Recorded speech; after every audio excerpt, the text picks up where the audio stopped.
ব্যক্তি সালাত আদায় করবে প্রকৃতপক্ষে আল্লাহর প্রতি ভয় রেখে খুশুর সাথে আল্লাহ সন্তুষ্টতা মানার জন্য, মহান স্রষ্টাকে সন্তুষ্ট করার জন্য যে ব্যক্তি সালাত আদায় করবে, সত্যিকারে সে ব্যক্তির দ্বারা কোনো রকমের অন্যায় হবে না, অশ্লীল কাজ হবে না, অবৈধ কাজ হবে না, কুকর্ম হবে না।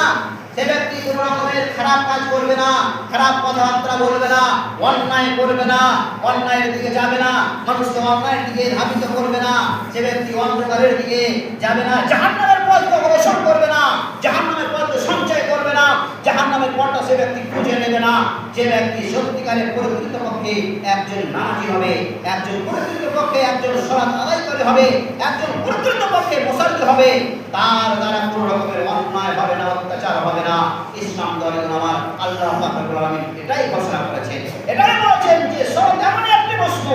সালাত এমন একটি জিনিস যে নামাজ, এই সালাত মানুষকে অন্যায় হতে, অশ্লীল হতে, খারাপ কাজ হতে, খারাপ কথাবার্তা হতে বঞ্চিত রাখে, বাঁচিয়ে রাখে, মানুষকে বিভাজিত রাখে। দেখেন সালাত সুন্দর একটি জিনিস, সালাত সুন্দর একটি বস্তু আল্লাহ পাক রব্বুল আলামিন আমাদের কল্যাণের জন্য দিয়েছেন, আমাদের মঙ্গলের জন্য দিয়েছেন, আমাদেরকে সেই জাহান্নাম থেকে বাঁচাবার জন্য, জাহান্নাম থেকে বাঁচার জন্য, জাহান্নাম পথ থেকে